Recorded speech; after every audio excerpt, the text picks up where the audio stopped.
മാസത്തിലെ കാശി. രാവിലെ 8 മണി. ഈ തണുത്ത വെളുപ്പാങ്കാലത്ത് എങ്ങോട്ടാ പോന്നേന്നല്ലേ?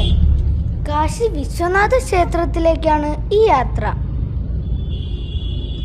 വിന്റർ ആയതുകൊണ്ട് ആളുകളൊക്കെ വൈകിയേ എഴുന്നേക്കുള്ളൂ. കടകളൊക്കെ തുറന്നു വരുന്നതേ ഉള്ളൂ.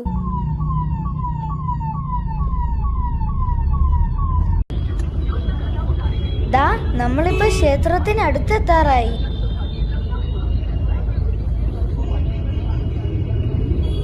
നെറ്റി നിറയെ കുറിയുമിട്ട് ആളുകൾ പോകുന്നത് കണ്ടില്ലേ? ക്ഷേത്ര ദർശനം കഴിഞ്ഞു വരുന്നവരാണ്. നല്ല തിരക്കുണ്ട്. റോഡിന് ഇരുവശത്തും പൂജാ സാധനങ്ങളും ദേവന് സമർപ്പിക്കാനുള്ള പൂക്കളും ഒക്കെ വിൽക്കുന്ന കുറെ കടകളുണ്ട്. ഒരു കുട്ട നിറയെ ഞങ്ങളും വാങ്ങി. ദർശനം കഴിഞ്ഞ് മടങ്ങുന്ന വഴി ഈ കുട്ട കടയിൽ തിരിച്ചേൽപ്പിക്കണം.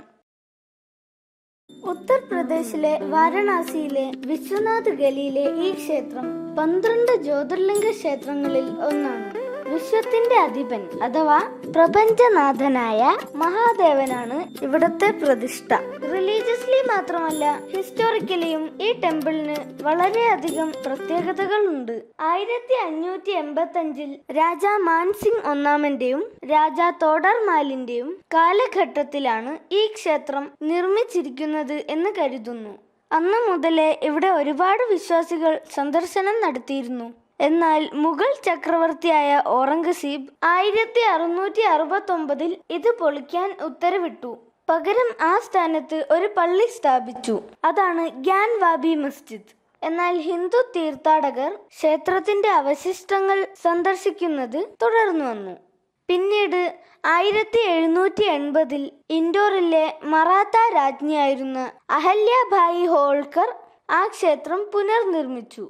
ഇത് കണ്ടോ, അവരുടെ വലിയൊരു പ്രതിമ ഈ കോമ്പൗണ്ടിനകത്ത് സ്ഥാപിച്ചിട്ടുണ്ട്. ഈ ക്ഷേത്രം വീണ്ടും പുനരുദ്ധരിച്ച് ദാ ഇതുപോലെ ഇത്ര വലുതാക്കിയത് 2021 ഗംഗാ നദിയെ ക്ഷേത്രവുമായി ബന്ധിപ്പിക്കുന്ന കാശി വിശ്വനാഥ് ധാം ഇടനാഴി പ്രൈം മിനിസ്റ്റർ ശ്രീ നരേന്ദ്രമോദി ഉദ്ഘാടനം ചെയ്തു. ഇത് മണികർണിക ഘാട്ടിലേക്കാണ് കണക്ട് ചെയ്തിരിക്കുന്നത്.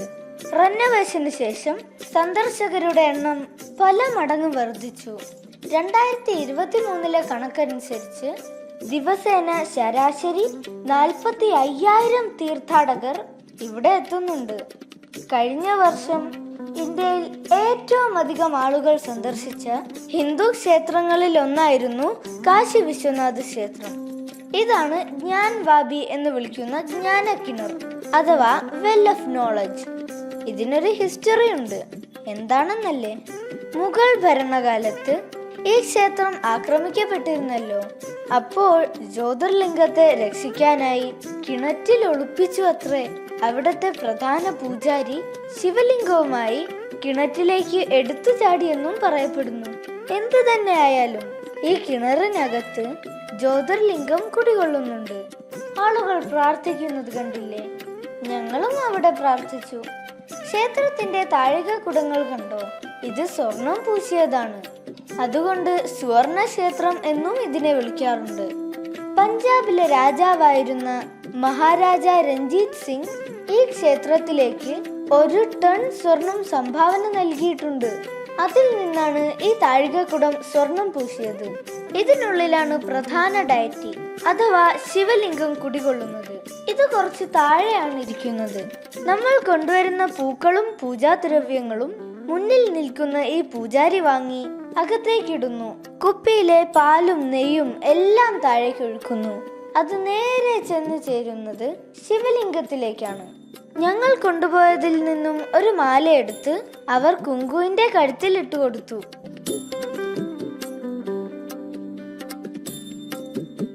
ഇതിനോട് തൊട്ടു ചേർന്നാണ് നേരത്തെ പറഞ്ഞ ഗ്യാൻ വാബി മസ്ജിദ്. അതിന്റെ ഗേറ്റിനോട് ചേർന്ന് ഒരു നന്ദിയുടെ പ്രതിമയുണ്ട്. അങ്ങനെ ഞങ്ങൾ എല്ലായിടത്തും പ്രാർത്ഥിച്ചതിന് ശേഷം തിരിച്ചുപോയി. പ്രാർത്ഥിച്ചിറങ്ങുമ്പോഴേക്കും എല്ലാവർക്കും നന്നായി വിശക്കുന്നുണ്ടായിരുന്നു. കാശിയിൽ ഒരു സ്പെഷ്യൽ കച്ചോടി ഉണ്ട്. അത് തന്നെ ആവട്ടെ ബ്രേക്ക്ഫാസ്റ്റ് എന്ന് തീരുമാനിച്ചു. അതിന്റെ വിശേഷങ്ങൾ അടുത്ത വീഡിയോയിൽ. Till then, bye.